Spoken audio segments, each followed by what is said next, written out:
Okay, hi everyone, it's Kathleen with Kathleen's Craft Corner, and sorry I was having a little bit of video problem here, and it looks like I kind of still am. Alright, so tonight we are going to be making a Freez'n Fun box card. So I've used all Stampin' Up! Products on this, and I wanted to talk a little bit about Stampin' Up! Products tonight. We were very lucky to be able to put some gift certificates in some lunch boxes for the spelling bee this year for the Greater Pasco Chamber of Commerce Ambassadors Spelling Bee. And a couple of the people that won the lunch boxes were asking me about Stampin' Up! So I wanted to go over a little bit of information about Stampin' Up! I am an independent Stampin' Up! Demonstrator. This is our 2021 catalog. And there's some great products in here that you can use your gift certificate on. And I did add a link to my demonstrator page when I put out the notification about tonight's Facebook Live, but I will put it again in the comments in the bottom. If you're watching this on Facebook, it'll be in the comments on the bottom. And if you are viewing it on my YouTube channel, I'll put it in the description box below. So Stampin' Up! Is a product line that helps people with designing their own cards, making their own cards. They've got a great line of paper that is, if you've watched any of my videos in the past, the paper I'm just absolutely blown away with. I love it. The quality of it is so good. The fibers in it. When I'm making some of the paper crafts that I make, especially like the things that I put chipboard in. So I have calendars that I use the chipboard in. I have boxes that I use the chipboard in. And those chipboard products, the Stampin' Up! Paper, it doesn't crack. The fiber's really good. Even when you connect it and you have the double layers of paper, they've got a really good product. So that's the first thing. The second thing is a lot of the ink pads that I use, the alcohol markers that I use, the stamps that I use are all from Stampin' Up! So go to my online catalog. If you want an actual paper catalog, if you're one of those people that like to have something in your hands, just contact me and I'll be more than glad to get a paper catalog out to you. But everything that's in this paper catalog is also available in my online store. All right, so that's how you get to my Stampin' Up! Products. So let's start working on this cute little card. So what I've done is I have taken the stamp set Freez'n Fun, and forgive me because I forgot to put it right here on my stamp table. And it's right here. Okay, so we're going to be using Freez'n Fun, and it's got all of these cute little characters in it. This little penguin, he's absolutely adorable. The raccoon, a rabbit, and look at the seal. Now, the stamps are all separate here, so you can, the penguin I usually put on this little snowboard. The seal I put on this little piece of ice here, and I'll show you how I do all of that. It comes with a die set, and what I do is I get a magnetic, it's actually a vent cover, and I cut it into pieces, and I put all of my dies on there. It's just easier to store them that way. And that is not my idea. That is from Lisa at Lisa's Stamp Studio. She's the one that gave us this great idea of using the vent covers. So much more economical than buying the actual magnetic sheets from like Michael's or something that you get for crafts. Same quality, actually I think it's a little bit better quality, and it does exactly the same thing for about a quarter of the price. Hey Jennifer, how are you? So good to see you. The quality of the magnet is very good, so that's what I put my dies on. And then it's got the matching stamps, and we're going to be using all of these tonight to make this cute little card. All right, so couple of things that I forgot to do. I forgot to get my paper out to put my stamps on, so give me one quick second.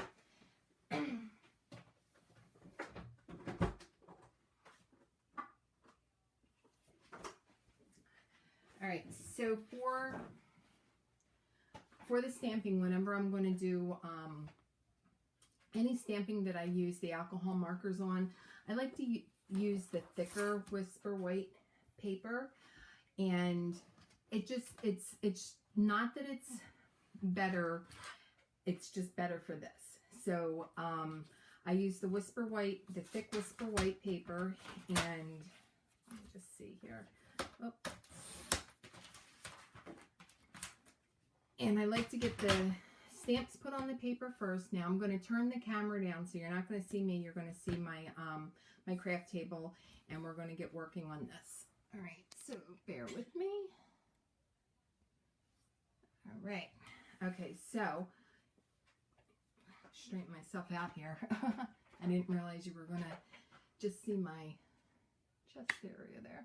All right, so this is the thicker Whisper White paper, and we're going to do the stamps.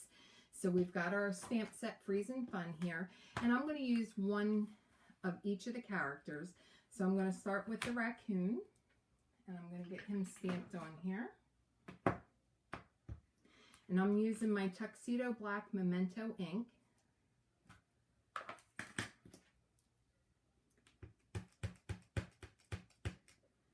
All right. Get him stamped. And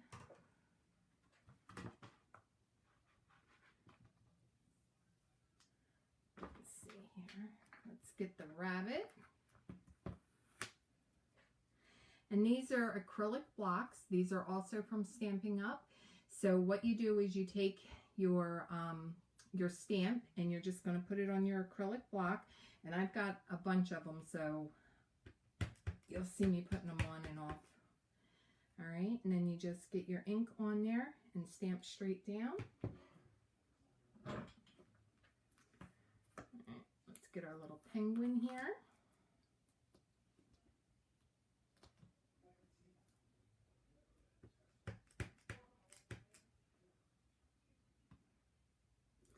And what you're doing is getting the outlines of all of your stamps on here, and then we're going to use the alcohol markers to color them in.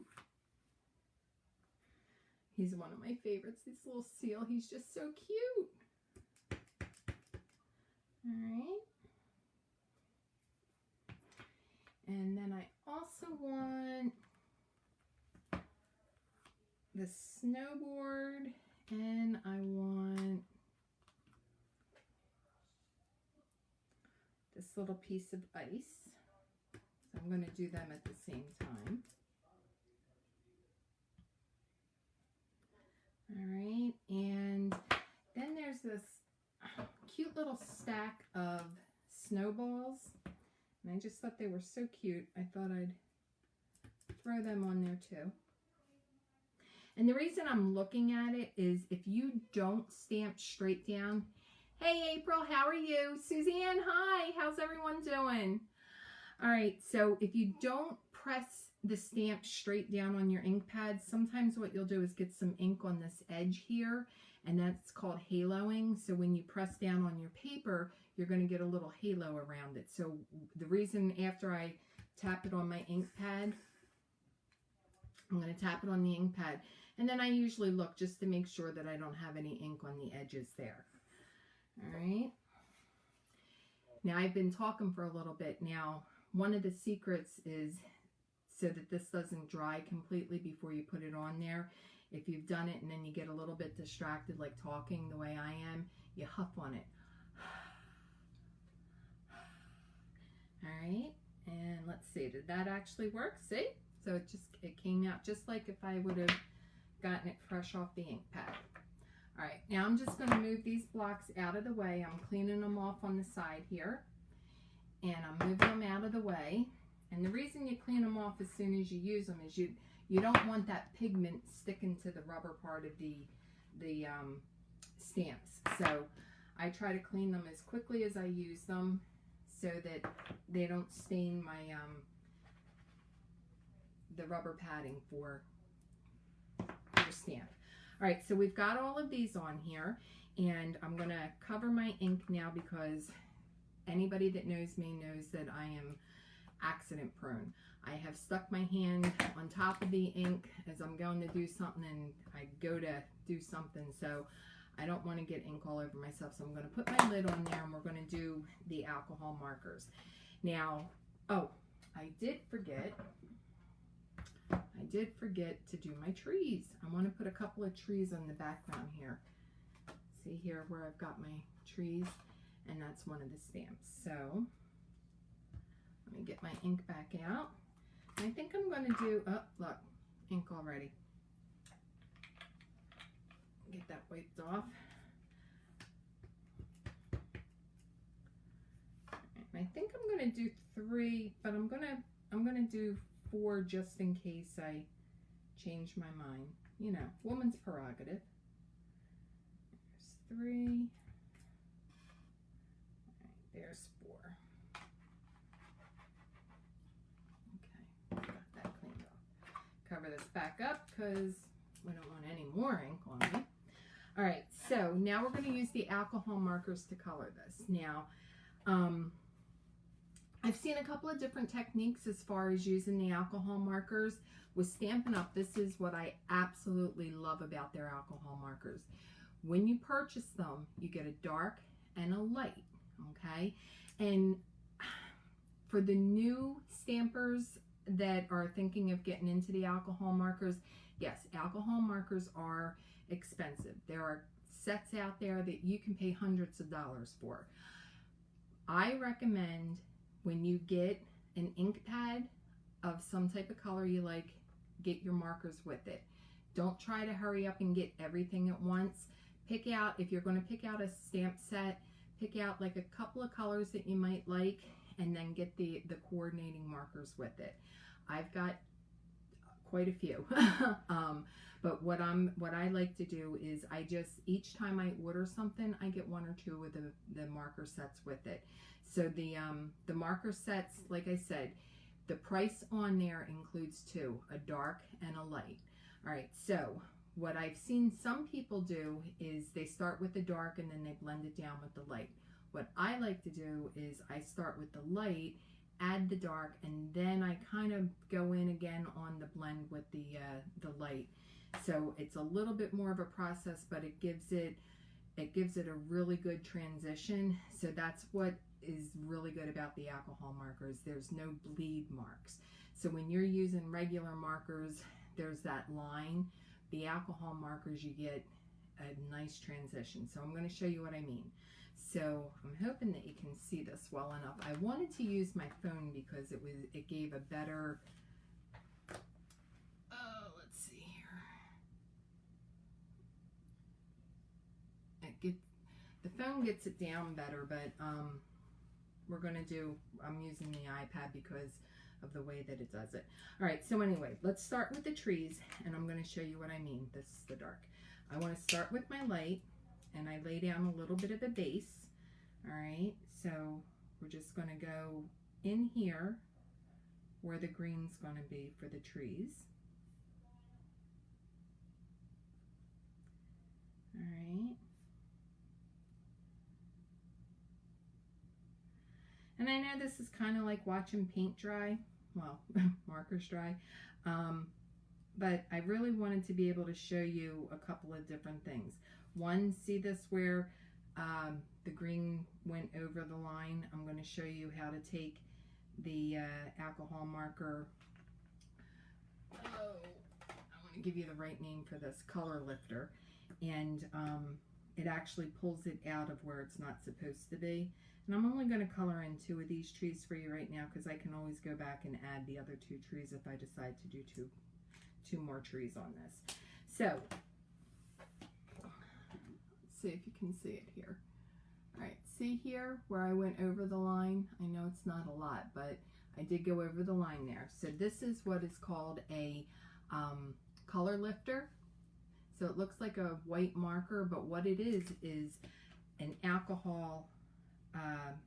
It's just got the alcohol in it. So you just go over where you don't want the color, and it's going to actually lift the color right off the page. All right.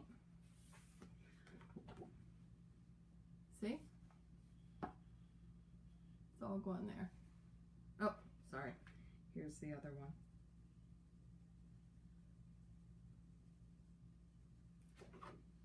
See? It's all going. So if you do go over the line, this color lifter is great because it lifts the color up. All right, so what we did was we laid down some of the light. Now I'm going to take the dark and I'm just going to do a little bit of highlighting. So underneath the snow where it would be a little bit darker, I'm just going to lay a little bit more of the, this is shaded spruce. This is the dark shaded spruce. So I'm just laying a little bit underneath of the snow where the shading would be, where the sun's not getting to it as much. And then I'm going to go back with my light and just go over like the edges. So it's going to do a little bit of lifting of the color because it's light, but it's also laying a little bit of color over top of the other light one. So you're getting 3 colors here. You're getting a dark, a medium, and a light. Now, once the alcohol marker is completely dry, those lines completely disappear and it's really a nice blend. Okay, so let me show you what I'm talking about, and I hope that you can see this on the camera because it's very impressive to me. All right, so see where the darker is where it's shaded and then the light sprayed underneath of it? It gives it a little bit of dimension, a more realistic coloring of it. So now I'm only going to color in one of the characters so that you don't have to sit and watch me do all of these characters, and I'll go back and I'll do them as time goes on. So let's start here with our little raccoon. Okay, so we're going to do the black, and you'll see here I've got his black, and then I lifted some of the color out for his eyes, and then I lifted a little bit more color out of the gray so that it has some depth to it. So we're going to start here with the black. Now on these alcohol markers you get 2 tips. One's a brush tip and one's a fine line tip. I tend to use the brush tip a lot more because I'm used to doing painting, so to me it's just a more natural feel. You may like the fine line one, but it's really, there's no right or wrong. I like the brush because, like I said, I used to do painting, so it's got a more natural feel to me. All right, so you're just going to go back to school and do some coloring. All right, so we're going to color in the raccoon's mask. And I'm just laying this black down kind of on the edge. This is the dark black. And then I'm going to take the lighter black and I'm going to go right alongside that. Now his eyes, they just give you 2 little dots for eyes. So I don't want to cover those dots because I'm going to take the color lifter and I'm going to lift some of this black up so that he has more defined eyes. And I don't want to go over that one little speck of black that they give us for his eyes. All right, there we go. All right, and then we're going to do the black on his tail. Now, how did I do this one? All right, I did gray, black, gray, black. So I'm going to do the black right here, the 2nd line of his tail, and the 4th line of his tail. All right, and then I'm going to take my gray, not the light black. This is light black. There's a difference. I'm going to use my dark smoky slate. That's going to be my gray. So I'm going to use that on the 1st line of his tail and the 3rd line of his tail. And then I'm going to do the rest of his body in the same dark smoky slate. I want to make sure I'm giving you the right colors. All right. And you just lay the color right down on there.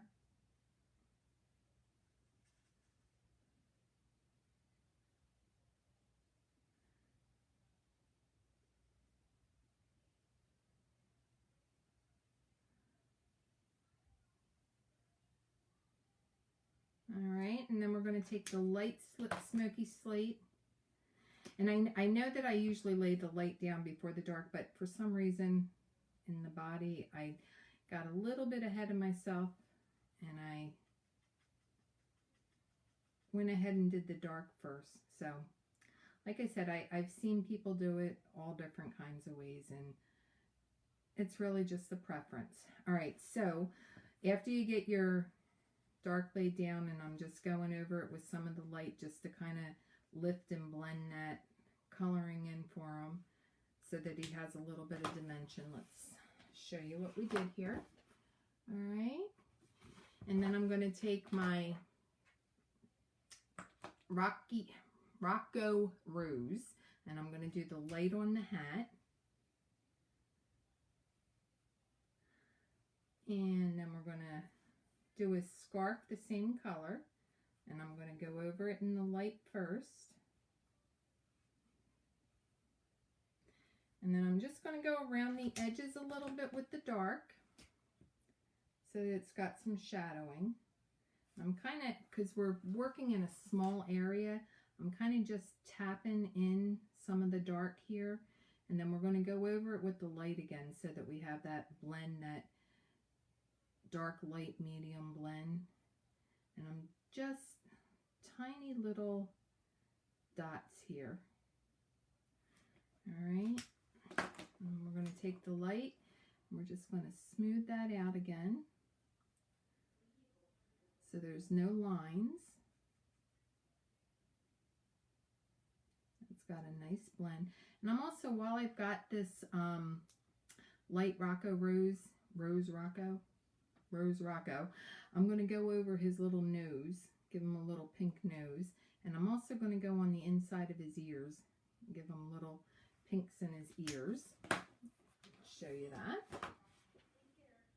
See? And then I'm going to use my light soft suede and my dark soft suede to do his sleigh. So I'm going to lay down the light first, and I'm going to kind of color in the whole little sled here with the light soft suede.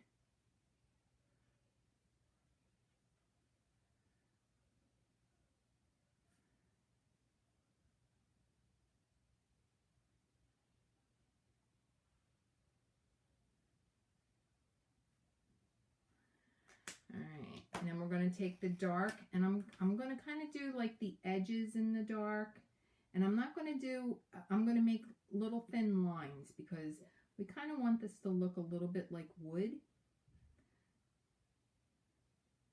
All right, and then I'm going to put a couple of little lines on the top of the sled.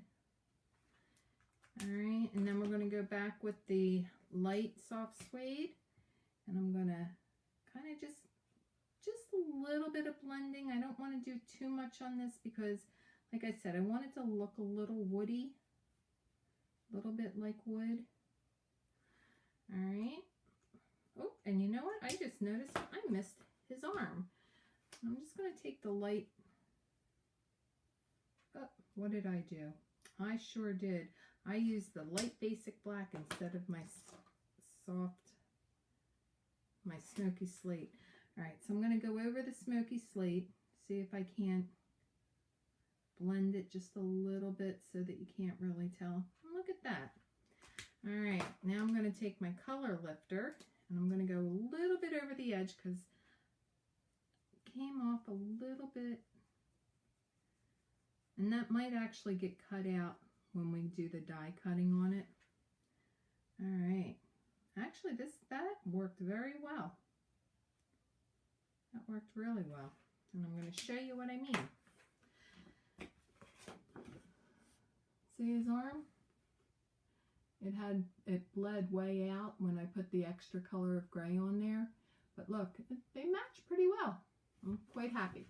All right, so you've done the stamp, you've taken your alcohol markers, you've colored it in, and this is your next step. Your next step is you're going to die cut it. So what I'm going to do is I am going to get my, where are my scissors? There we go. I'm going to get my scissors, and we're going to just give it a little square cut here. and we're going to get out the die cutting machine. I do not have the Stampin' Up! Die cutting machine. It is on my wish list, but I still have my Cricut Cuttlebug. So that's what I use, is a Cricut Cuttlebug. And the Stampin' Up! Dies work with any die cutting machine that you have. So let's get, here it is. I want to make sure that I'm getting the right die off here. So this is the die for the raccoon. All right, and you put it down on your plates. What I use is some washi tape to hold it on the paper. Now the Stampin' Up! Die cutting machine that they have, they've got a great magnet plate, and I've watched some people use it, and it's absolutely wonderful because you don't have to use any type of adhesive to keep your die and your paper that you're going to cut out from moving around. The magnetic plate actually holds the metal dies in place. All right, so if you're not using a magnetic plate and you have to use any type of adhesive tape to hold it on there, make sure that you're not putting your adhesive tape on top of your actual image. Go over top of the plate and bring it outside of the image, okay? This is just to keep it from sliding around when you put it through the machine.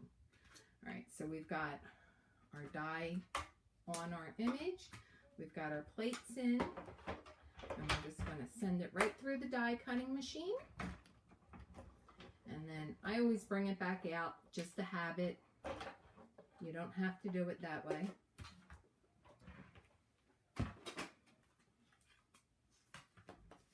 All right. And there we go. We've got our little raccoon all ready to go. All right, so now the next thing I'm going to show you how to do is how to actually make the box card. All right, so you're going to need a 6x12 sheet of paper. You can take a 12x12 sheet of paper and cut it in half. This is the basic Whisper White paper from Stampin' Up! And I've cut my 12x12 in half, so it's 6 inches by 12 inches. I'm going to set this card aside here. This is the Stampin' Up! Trimmer. Let me move my little raccoon here. And let me get these little markers out of my way.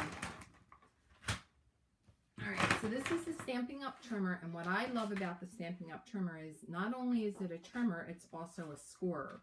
So the black or dark gray blade here is for cutting, and the lighter gray is for scoring. So we cut it 6x12. We use the dark gray. Now we're going to do some scoring. Now we've got the 12-inch side, and we're going to open up the arm. There we go. We're going to open up the arm. Let me get this out of the way. Now, at the top of the Stampin' Up! Trimmer, it goes all the way out to 17 inches. So it's a little bit bigger than what they sell in the other craft stores. I haven't seen any that go out any further than 12 inches that are this size. All right, so we're going to use the scoring mechanism on the trimmer, and we're going to make our first score at 2 7/8. So here's our 2-inch mark, and there's our 7/8 inch mark. And we're just going to line the paper right up there. Then we're going to take our score mechanism and score it. And then our next score is going to be at 5 3/4. Here's 5, and here's the 3/4 mark. All right, and we're going to score. Then we're going to 8 5/8. Here's 8. Well, you can't really see it, but here's 8, and here's 5/8. Okay, and we're going to score, and then we're going to 11 1/2, and we're going to score at 11 1/2.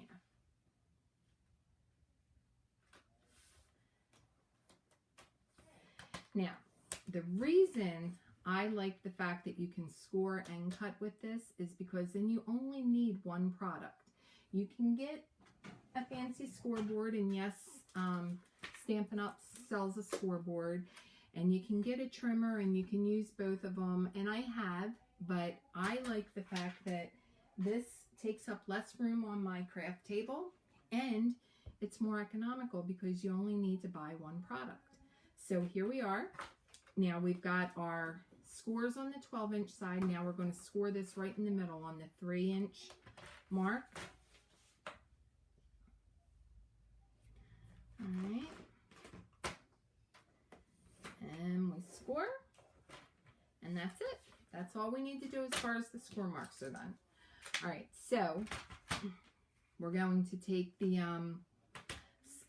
trimmer and we're going to get that out of the camera shot. Now you can also use the trimmer to do these cuts, but I prefer to use my finger blade.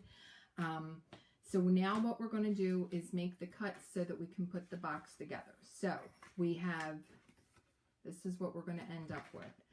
You'll notice we have 4 boxes that are all equal in size, and then you've got this little 1/2-inch border here. This 1/2-inch border is where your glue tab is going to be. So what we have to do is cut one part of the 1/2-inch border off, and the second part of the 1/2-inch border is going to be our glue tab. So what I'm going to do is use my finger blade, and I'm going to angle cut on that 3-inch and 11.5-inch mark, and then I'm going to take and I'm going to pull straight down. I'm going to make a straight cut on this score, on this 11.5-inch score. All right, so that gives us that little piece that comes out, and what you're left with is a tab that kind of angles down here, and then this is your glue tab. Now, your glue tab is on the bottom part of your box. You're not going to put any cuts on this part of this paper. Your cuts are going to be up top here. So we're going to cut on these 3 score lines. You're going to go to that 3-inch score line, and you're going to drag straight down on each one of the score lines that you made. You're going to start at the 3-inch right here in the center of the paper, and you're going to drag straight down. Okay. Now that's released all your scores. You're going to bend back these 3. This one you do not want to bend. So the tabs that are closest to your glue tab, you're not going to fold back. These next 3 you are. And you're just going to give them a light fold back. Okay. And then your other score marks coming up here, you're going to fold all of those. Okay.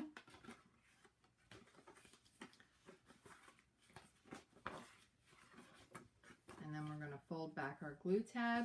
I'm going to use my bone folder, and I'm going to put a nice little crease on these scores so that they make a nice even box. Okay. Our next thing is I like to use art glitter glue. So we're going to take the glue and we're going to put on this glue tab that we made.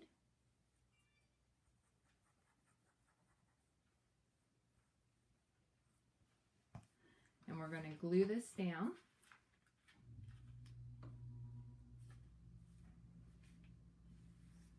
Oh, Rocky! Okay, let me show you my Rocky. Hello, baby boys. Yes, this is Rocky. He's our new family member. He's brand new to our family. He just got here on Wednesday. And he's such a good boy. He's already learning how to go outside, and he's sleeping at night, and he eats so good, and he's so much fun, and I just love him. Mwah! I just love him. Say hi, Rocky. Say hi. Wait, what are you doing? What are you doing, huh? That's our little Rocky. Okay, let me give you back to Daddy. Thank you. All right, back to our box. All right, so once you put the glue on your glue tab, you're going to glue it to the inside of your box. Now, once you glue it to the inside of the box, I always like to take my bone folder and kind of press it down to make sure it's nice and stuck there. bring it up, and those back, these tabs that you folded back, you bring down. This one that you didn't fold back, that stays up. All right, so that gives it the back of the box. Then what you do is you take some designer series paper, and again, this is Stampin' Up! Designer series paper, and the 6x6, this is, oh my goodness, I forgot the name of it, and I didn't get my book out. Anyway, the designer series paper, 6x6, you get 4 of each one of the designs in a pack, and I'm cutting out 2.5-inch squares. Well, I've already cut out 2.5-inch squares, so I cut out 4 2.5-inch squares, and we're going to glue them on all 4 of these. This one that's standing up, and then the 3 that are folded down. All right, so we're going to take our glue, and you can be kind of generous with your glue, because I like to get my Christmas cards mailed out early, and I don't want them falling apart or anything, so hopefully people get my Christmas cards by the beginning of December, and that way they have something cute that they can display all season. All right, and in this day and age of everybody doing everything by email and all, it's awfully nice to go to the mailbox and actually find a Christmas card, let alone a Christmas card somebody actually took the time to make me by hand. So if you ever want to impress me, send me a handmade card or a handwritten card. Even if you buy a card and you end up handwriting something inside of it, that little bit of extra sentiment just means so much. At least to me it does, and I'm sure a lot of other people. But I always tell people that time is the most valuable thing that you can give anybody. And whenever you take time to do something extra to let someone know that you're caring about them, that just means a lot to me. All right, so we're going to get the designer series paper glued on here. All right, and then we're going to cut some strips out. All right, so I just have some basic gray paper, and I'm going to cut a few strips. I'm going to use my trimmer. Now, all of your marks, we did it 2 7/8.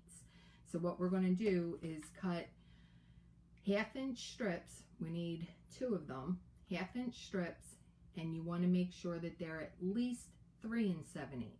Because you're going to have a 1/2 inch on each side. Not at least 3 7/8. You want to cut them at 3 7/8. Sorry. All right, so what we're going to do is I'm going to put my gray paper in here. I'm going to go to 3 7/8. And I'm going to cut it. And then I'm going to go to, this is brand new. That's why it's a little bit stiff on getting up and down like that. But as I use it, it'll wear itself in. All right, so we're going to cut 2 1/2-inch strips.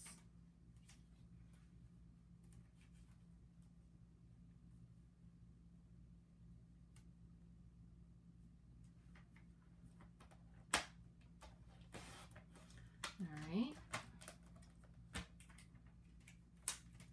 Now, oh, that's a little crooked. That didn't work out so well. Let me cut it again here. 1/2 inch. When you're making tiny pieces of paper like that, make sure that your paper doesn't slide when you go to cut it or when you put your protector down. All right, so now we've got 2 1/2-inch pieces of paper that are 3 7/8 inches long, and we're going to score them at 1/2 inch. And actually, I should have scored it before I even cut them. All right, so I'm going to score it right here at 1/2 inch. Let's see, this I get to hold. All right, and go again at 1/2 inch.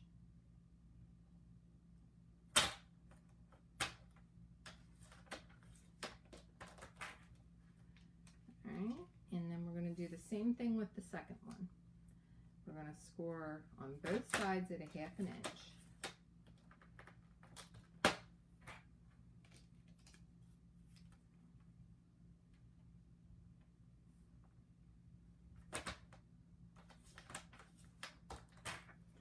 All right. So now what we're going to do is we're going to put in the little brackets that hold everything up. All right, so you take your scores and you just fold them in on both pieces, and then we're going to glue them in here. All right, so I like to split my box into 3 sections, so I'm going to put one about 1 inch out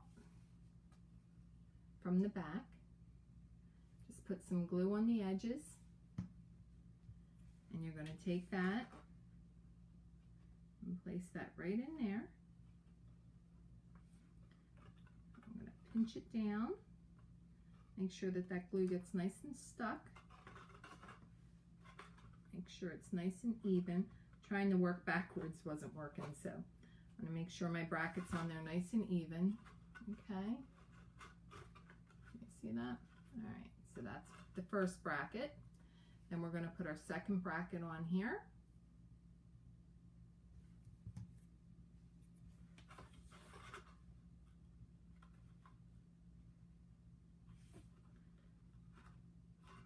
Get it nice and stuck on there. Okay. All right, now these brackets are where you put your little characters. So we've got our little raccoon that we can put there. Now on the one that I did earlier, what I did was I cut out some mounds of snow and I put that on the bracket. So there's a mound of snow on the bracket, and then I took my my little characters and I put on top of the snow, and then I put my little mound of snowballs there and I put them on there, and you can decorate them up any way. So this is the one that I made with Freez'n Fun. All right, and then I even took some of the snowflake sequences that you can get with Stampin' Up and I put on the back. But let me show you, I also made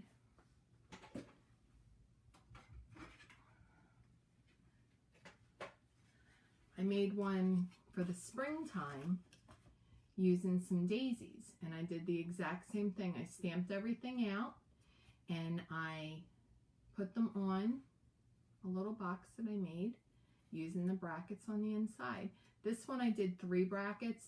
It made it real full. When you're doing something with flowers that you've got a lot of things like that, then it works out really well if you use 3 brackets. But for something like this, 2 brackets is absolutely fine. So depending on how full you want your explosion box to be is how you do it. And then when you're all finished with it, you can fold it up and it goes into a card. And then when they open it up, that's what they get. Well, as always, I hope that I've inspired you to do something crafty for yourself. So tonight's Friday night. You've got all weekend to work on something like this. If you would like to use any of the products that I used in this video, they're all through Stampin' Up. If you don't have a Stampin' Up demonstrator, please contact me, leave me a message. You can private message me. Follow me on YouTube at Crafts by Kathleen. And I'd be more than glad to make sure that you're able to get whatever product you're looking for. So I hope you all have a wonderful night. Thank you for sharing your Friday evening with me, and I'll talk to you soon. Bye.